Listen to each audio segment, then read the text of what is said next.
Es el señor ingeniero Jorge Martínez, exalcalde de la ciudad de Ibarra, exconcejal, exgobernador, expresidente de la empresa eléctrica el Norte, y un hombre pues que conoce de la realidad política social del país y es el actual secretario también de los trabajadores de la empresa eléctrica Quito.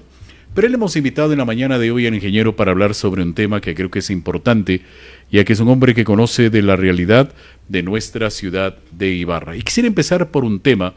Ingeniero, acabo de conversar con el exgobernador aquí en nuestra ciudad y provincia y señala que la situación de la inseguridad que se está viviendo actualmente es preocupante. Falta policías, falta atención por parte del gobierno, necesitamos unirnos todos los sectores para combatir la inseguridad. Usted fue gobernador hace aproximadamente, me parece, 6, 7 años atrás. Imbabura no tenía esta realidad, pero se venía a venir con todas las circunstancias. ¿Qué es lo que está pasando desde su percepción aquí en la provincia de Imbabura? ¿Y qué se debe hacer para cambiar esta realidad? Qué gusto, ingeniero. Muy buenos días, Leonardo. Primero, pues, saludarlo a usted y por su intermedio, pues, a todos nuestros conciudadanos, a todos nuestros paisanos, pese a que su cobertura va un poco más allá de solamente esta querida nuestra ciudad blanca, la ciudad de Ibarra. Mire, Leonardo, yo creo que los temas de la delincuencia, los temas de la violencia, de la inseguridad, no pueden ser únicamente vinculados a elementos policiales o militares, ¿no? Yo siempre he sostenido que la delincuencia y la violencia son también producto de la exclusión, de la pobreza, de la desigualdad, de la ausencia del Estado. Cuando usted pierde la presencia del Estado, cuando el acceso a la educación, a la recreación, a la salud, a una serie de temas que finalmente mejoran las condiciones de vida de la gente, esto hace que obviamente haya un caldo de cultivo respecto de violencia y de delincuencia. Esto es lo primero. Lo primero es un tema de justicia social, injusticia. Y claro, cuando tenemos un país que tiene muchísimas inequidades, cuando se van, ¿no es cierto?, ampliando estas brechas entre la riqueza y la pobreza, sin duda esto será una consecuencia adicional, o no, o por no decir la más importante. Pero que hay otros elementos también. Yo creo que hay que señalar que la presencia de todo el tema de la minería ilegal en la provincia, esto es de última década. Recordemos que hace muchos años esto era muy incipiente, esto no teníamos en la provincia, y luego todos los incidentes que se han producido en la zona de Buenos Aires, ventajosamente, por lo menos en los temas de la Carolina Ilita, hay ahí una presencia medianamente legal, o por lo menos hay concesiones legales que impiden, ¿no es cierto?, que este mecanismo de la minería ilegal se vuelva también, ¿no es cierto?, en el procedimiento con el cual se lavan dineros y recursos. Segundo, ¿no es cierto?, somos una ciudad en tránsito. Recordemos que estamos a 120 kilómetros, 110 kilómetros de la frontera con Colombia, y claro, no es que las gentes se quedaban en Tulcampos, o sea, la gente busca, ¿no es cierto?, espacios en donde al final desarrolla su actividad económica, y Ibarra también es de eso, digamos, es un gran mercado, es un gran sitio en donde la actividad comercial funciona, y por lo tanto también es un mecanismo, ¿no es cierto?, de tránsito de, primero, la droga, y segundo, los dineros de la droga. Entonces, creo que la confluencia, ¿no es cierto?, de todos estos factores sociales, políticos, van configurando un escenario complejo que requiere de una política pública mucho más eficiente, mucho más efectiva. Miren, yo creo que en el mundo ya que inventar no hay muchas cosas, ¿no? Ha habido ciudades, países con altísimos niveles de violencia. Mire usted, Medellín, por ejemplo, para poner un ejemplo. Era una de las ciudades más violentas del mundo. Casi como hoy día nos encontramos en el Ecuador, porque recordemos que varias ciudades nuestras están entre las 10 ciudades más violentas del Así mundo. es. Qué lamentable, ¿no? O sea, ¿a dónde hemos llegado? Pero pongamos el ejemplo de Medellín. Esta era una ciudad en donde el sicariato era pues el pan de cada día. Hasta películas se han hecho sobre esto.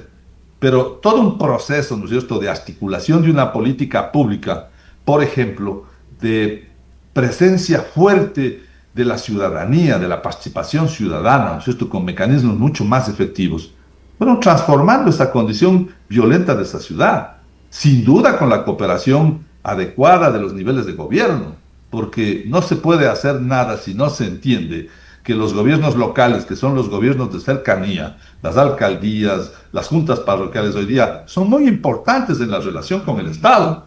Y esto tiene que superar, ¿no es cierto?, esta disputa también política en la que se encuentra el país, de una polarización que impide que las gentes puedan entender. Ingeniero, pero permítame utilizar un viejo refrán. Lo que usted siembra, cosecha. Y muchos han señalado que lo que se permitió hace varios años atrás, que ingresen estas mafias, que ingresen estos grupos delictivos, hoy se está evidenciando y que los gobiernos de aquella época permitieron, y lo que estamos viviendo es el resultado justamente de esa desadministración o de esa permisibilidad que se dio por parte de estos estados. ¿Considera usted así, ingeniero? No, yo creo que esto es una narrativa. A mí me parece que nosotros tenemos una narrativa que tiene orígenes y que hay que obviamente discutirlas con un poco más de profundidad, porque claro, ese también es el mal que tenemos los ecuatorianos y sin duda los ibarreños, ¿no? Échale la culpa al que estuvo atrás y finalmente no te pongas a resolver lo que te toca, porque es fácil culpar al pasado y a partir de la culpa del pasado justificar la incapacidad o la inoperancia. Eso también es otro de nuestros males. Pero mire, yo creo que esto responde a varias cosas de Leonardo. Colombia es el país más importante en la producción de cocaína, pues, sin duda, ¿sí? El procesamiento de coca, en sembríos de coca. Entonces, si usted tuvo 2 años de pandemia, pues, en 2 años de pandemia estaban cerrados los puertos, los aeropuertos. Entonces, la cocaína y toda la producción estaba acumulada en Colombia y finalmente esta tenía que explotar. O sea, por algún lado tenía que salir toda esa producción.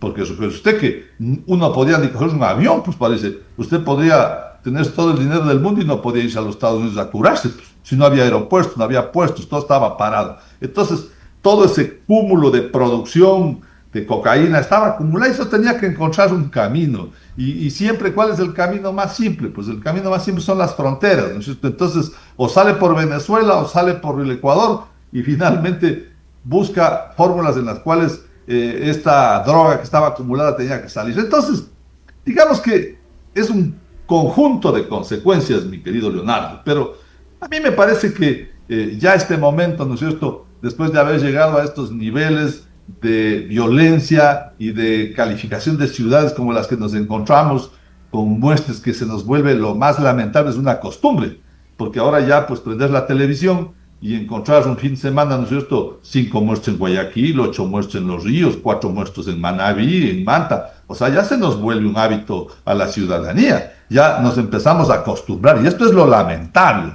porque lo que tenemos que hacer es entender que si este esfuerzo de la sociedad en su conjunto no cambia, no vamos a poder resolver esto. Y yo creo además, Leonardo, que créame, no va a ser un tema de un gobierno. Así es. Yo creo que al Ecuador recuperar, ¿no es cierto?, un espacio de convivencia sano, racional, le va a tomar una década. Esto tiene que ser un proyecto de Estado, tiene que ser una política pública de Estado, no de gobierno. Ingeniero, a ver, usted como exalcalde de la ciudad conoce la realidad de nuestra ciudad de Ibarra. ¿Consideraría usted que los gobiernos locales, en el caso de la ciudad de Ibarra, en el caso de la provincia de Imbabura, debe apalancarse en un proyecto nacional para combatir estos temas? Le pregunto esto porque Ibarra en estos últimos años ha tenido violencia de sicariato, de muertes violentas, de vacunas, de boletaje o como se lo quiera llamar. Su familia también fue parte de una violencia que se dio en meses anteriores. Esto no habíamos vivido en estos últimos años. Ante esta realidad, ¿necesitamos una política local también o qué necesitamos, señor Guillermo? O sea, pero es que es imprescindible, Leonardo. El problema es que nosotros necesitamos entender el modelo de Estado. Esto es fundamental, ¿no? Los gobiernos locales, el proceso de descentralización, el proceso de desconcentración del Estado, tiene una razón de ser fundamental. Es decir, no habrá democracia en un país si no se comprende que no puede ser Quito, Guayaquil y Cuenca, pues. O sea, este es un país que tiene a Loja, que tiene a Tulcán, que tiene a Ibarra, que tiene a Sucumbíos, que tiene ciudades intermedias, y que solo un proyecto que entienda la necesidad de la descentralización, de la desconcentración, va a poder construir una democracia distinta. Y cuando entonces uno empieza a entender la democracia, no puede pensar en meterles preso a los alcaldes, o puede pensar que al final, ¿no es cierto?, hay que eliminar a los adversarios para poder desarrollar una comprensión de esta naturaleza. Entonces, aquí hay una política pública del Estado de seguridad que tiene que tener una lógica, una concatenación con los alcaldes, con las juntas parroquiales, con los gobiernos provinciales, en un solo esfuerzo, porque caso contrario esto no va a ser posible resolverlo. Yo, por ejemplo, creo muchísimo en un sistema de participación ciudadana, pero efectivo, real, no uno que quiere imponer que gane la junta parroquial del amigo de uno, del partidario de uno. Necesitamos un proceso en donde la ciudadanía se apropie, ¿no es cierto?, de defender su espacio, de defender el espacio público, de defender las condiciones de vida. Pero esto, claro, pues tiene que ir de la mano de la interacción de la política pública nacional, local, parroquial. ¿Cómo vamos a evitar, por ejemplo, permítame hablar de un barrio popular nuestro, ¿no es cierto?, en donde puede ser caldo de cultivo de las pandillas, y que no es de ahora, pues Leonardo, todo lo conocemos nosotros desde hace muchísimos años, usted y yo, pero ¿cómo usted combate esto? Pues tiene que llegar con sus escuelas de fútbol, con la actividad del teatro, con la actividad de la música, con la presencia del Estado, del gobierno nacional, del gobierno local, en una interacción, porque eso va a evitar, ¿no es cierto?, que esos jóvenes, que esos niños, que pudiendo estar en una actividad deportiva, en una actividad cultural, pero también, claro, si su padre no tiene trabajo, si no tiene empleo, si no tiene condiciones de vida, tenga la seguridad que va a ser caldo de cultivo del sicariato, de la protección del tráfico de la droga, de obviamente vincularse a todos estos grupos delictivos. O sea, entonces necesitamos entender que este es un esfuerzo conjunto de la sociedad, con un proceso en el cual la participación ciudadana sea fundamental. Acuérdate, Leonardo, hace 20 años, ¿no? Si en Alpachaque teníamos guardias ciudadanas, pues, que finalmente trabajaban, ¿no es cierto?, precautelando de toda esa actividad delictiva que ya se formaba en ciertas parroquias nuestras y sin necesidad de estigmatizar. Entonces, si no logramos movilizar a la organización social, popular, barrial, junto, ¿no es cierto?, a las fuerzas de seguridad, a la política pública, a la actividad de los gobiernos autónomos, a las parroquias, no vamos a ganar esta batalla, ¿verdad? Ahora, no vamos pero, a ganar. ingeniero, con la actual situación que está atravesando el país, polarizada, dos tendencias políticas marcadas, y con lo que está pasando actualmente con el gobierno nacional, ¿cree que es posible que exista, a pesar de que ha habido también ciertas situaciones de participación ciudadana que no han permitido que la ciudadanía tome decisiones, exista una verdadera participación ciudadana y democrática en el país? Miren, los pueblos encuentran su camino, Leonardo. La historia de la humanidad está llena de esto, ¿cierto? Desde la Revolución Francesa, ¿cierto?, hubo que decapitar a los reyes para que Así finalmente la sociedad cambie. Entonces los pueblos encuentran su camino. El Ecuador es un país impredecible. Mire usted, ¿no es cierto? Aquí hubo una época en la que descabezábamos presidentes pasando muy corto plazo, ¿no es cierto? El señor Maguad, el señor Bucarán, el señor Gutiérrez. En 10 años, 6 presidentes. O sea, al final los pueblos terminan encontrando su camino. Y por favor, esto no es invocar a la violencia ni de ninguna manera al respeto a la democracia. Pero la democracia también se construye, se exige. O sea, la democracia a muchos de nosotros nos costó también la cárcel contra la lucha en la dictadura. Pues, o sea, esta democracia para poder elegir la ganamos en las calles, junto a los trabajadores, junto al movimiento estudiantil, universitario, secundario. Esos son los procesos que hay que construir. Lo que no tenemos es que perder este optimismo. Por eso decía, no nos tenemos que acostumbrar a prender el noticiero y sencillamente hacer natural la muerte, la violencia. Al final necesitamos, ¿no es cierto?, construir espacios de democracia. Por eso creo yo que vamos a tener elecciones seccionales.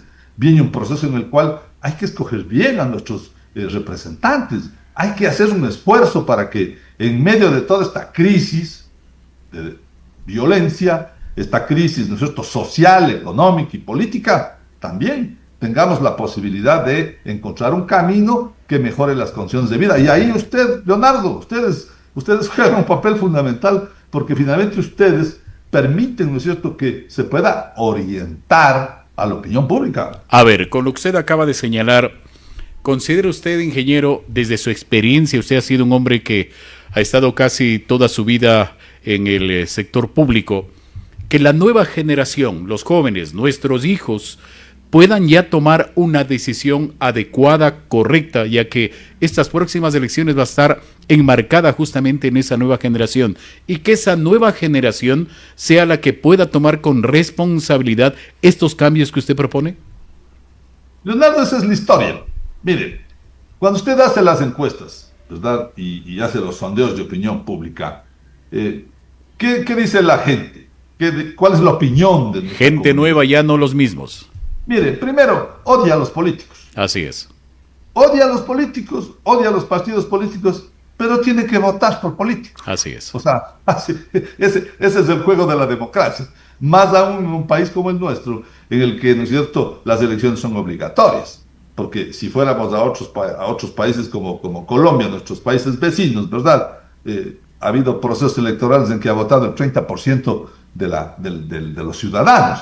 Y eso también, imagínense, ¿cuál es la legitimidad? Falta de representatividad, ¿no?, de la sociedad. La gente que dice que está disconforme. Pero en este que es un país en el que estamos de alguna manera obligados, por favor, y yo a veces creo que eso sí es importante, porque también es parte de la responsabilidad que tenemos que construir desde el punto de vista cívico, porque es una obligación que vayamos, que ejerzamos, ¿no es cierto?, y que escojamos. Entonces, yo siento que en medio de toda esa dificultad del desprestigio de los políticos, del desprestigio de los partidos, finalmente necesitamos que los jóvenes, que son la mayoría, tomen una decisión y que finalmente tomen una decisión correcta, que tomen una decisión informada, que elijan adecuadamente, porque de esa decisión, ¿no es cierto?, es lo que le va a pasar a una ciudad, a una junta parroquial, a una provincia y a un país los próximos 4 años. Y cuando hemos hablado, ¿no es cierto?, de esta necesidad de una sinergia, pero sobre todo una sinergia en objetivos. A mí lo que me parece es que, y también es importante decirlo, es otra cosa que dicen los sondeos, la gente lamentablemente no vota por los programas. Los votos son emocionales, ¿no es cierto? Hoy vota por el TikTok, hoy vota por la cara bonita, hoy vota por cómo baila, o por cómo se presenta, o porque seguramente hace una buena presentación en las redes. Entonces, pero hay que creer siempre en la necesidad de desarrollar una cultura ciudadana, política, de responsabilidad para poder mejorar las cosas. Yo creo que siempre es bueno cambiar. Me parece que, mire, esta es una apuesta que tenemos siempre los ciudadanos. O sea, hay que apostar a cambiar. Y cuando apostamos a cambiar, ¿no es cierto?, no hay que entender el cambio como una sinergia natural.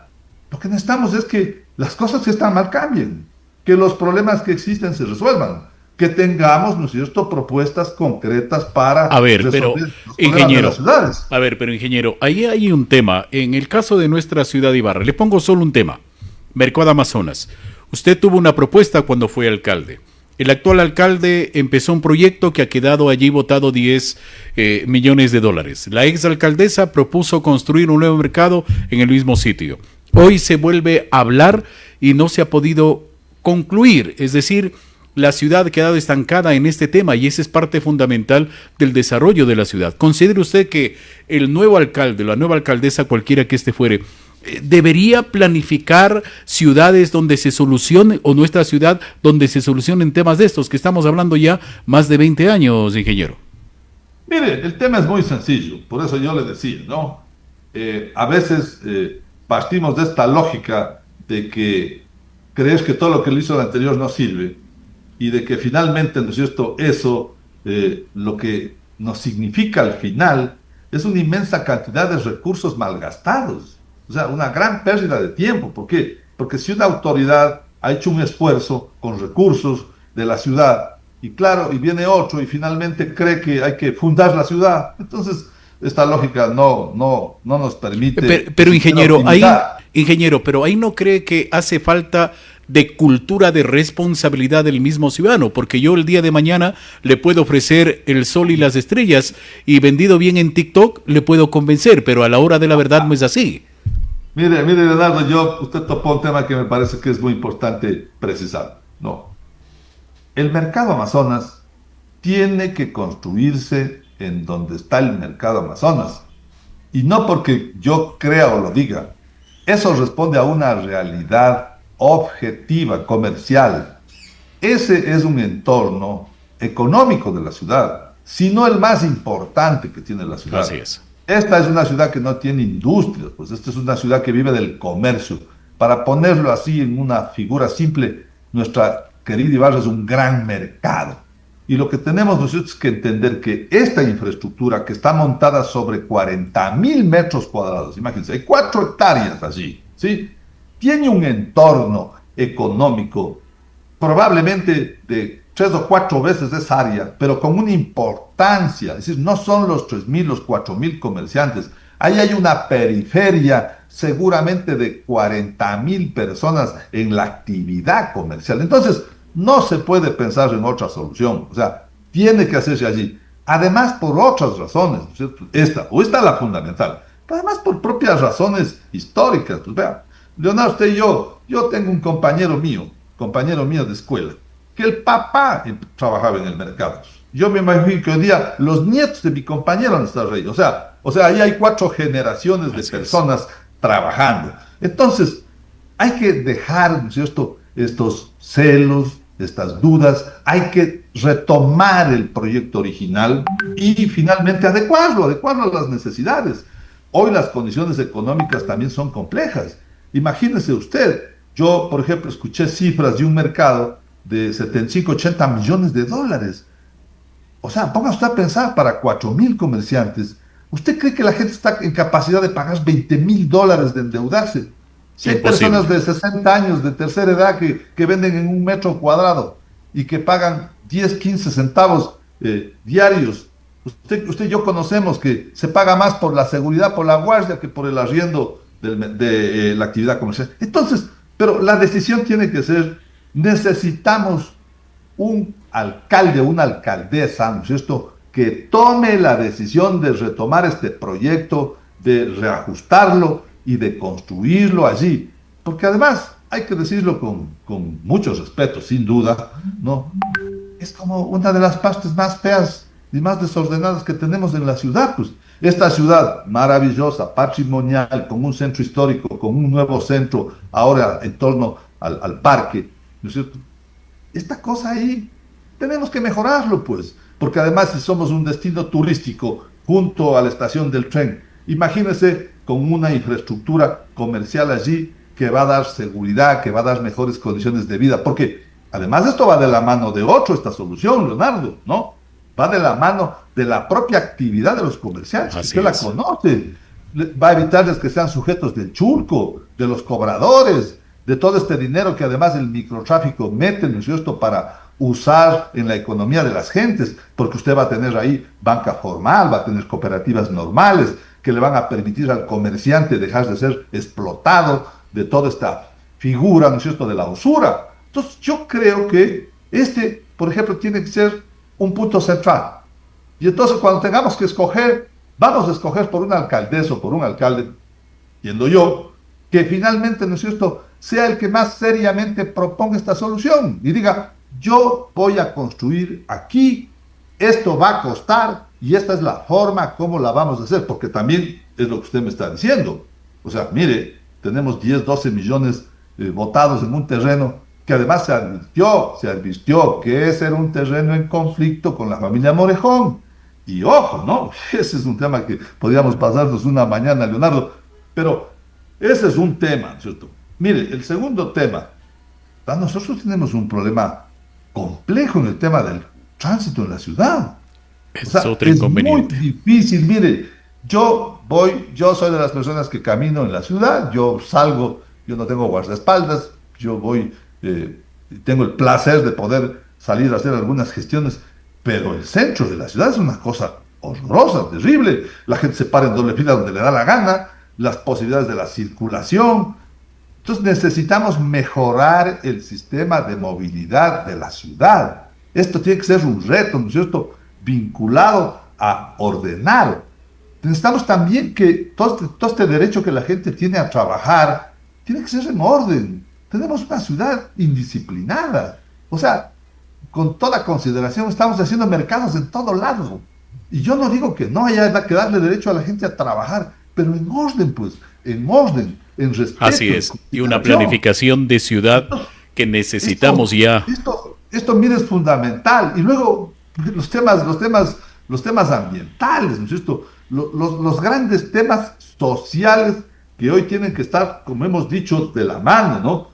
O sea, necesitamos humanizar la relación entre ciudadanos. Necesitamos una relación distinta, porque la violencia solo se supera así, se supera también con un concepto distinto de sociedad y de solidaridad, porque si a mí no me importa lo que le pasa al vecino, ¿no es cierto? Si al vecino le asaltan, le roban o le matan en la calle y yo hago de esto una cosa normal, esto supone también generar esa conciencia que hemos hablado con ustedes, ciudadanía. La ciudadanía no solo son pues exigencia de derechos, también tenemos obligaciones. Pues. Responsabilidades. Nuestras obligaciones son justo aportar para que esta ciudad progrese y mejore. Entonces yo siento que por ahí va la línea. Hay que unir las fuerzas, me parece a mí. A propósito de este tema, ingeniero, ¿cuál es su criterio? Me preguntan a través de las redes sociales. Bueno, varias interrogantes. Una de ellas, usted dice, apoyó en la anterior elección a Juan Arias. ¿Lo volverá a apoyar en estas elecciones? ¿Y es verdad que usted va a ser candidato a la prefectura? No, Leonardo, la verdad es que yo estoy, como usted conoce, usted tuvo la gentileza de presentarme dedicado a otros temas. Hoy estoy dedicado a un tema del sector eléctrico que además también ya hemos comentado con ustedes, un tema de extremada importancia y de gran complejidad en el país. Hoy estoy en esas tareas y es muy poco probable que yo tome una decisión de ser candidato, pero créame que yo siento que hay que hacer un esfuerzo de unidad en la ciudad, es mi apreciación. Esto puede no gustarle a mucha gente, pero tengo que decirle, ¿no? Yo no creo que las alcaldías se heredan, con toda consideración. Es decir, este es un tema distinto, ¿no? Esto no es un tema de que yo quiero trasladar, ¿no es cierto?, la función a mi hijo o a mi pariente. Yo en eso soy absolutamente una persona que discrepo porque me parece que no son las formas más éticas y democráticas en las cuales hay que desarrollar una actividad. Sin embargo, ese es el derecho de la democracia. Me parece a mí que estos sectores que están allí, de los cuales con todos tengo, digamos, una relación. Recuerde usted que por ejemplo, con Juan Manuel Mantilla fue funcionario mío, de lo que yo entiendo. El propio abogado Moncayo fue concejal en la administración mía.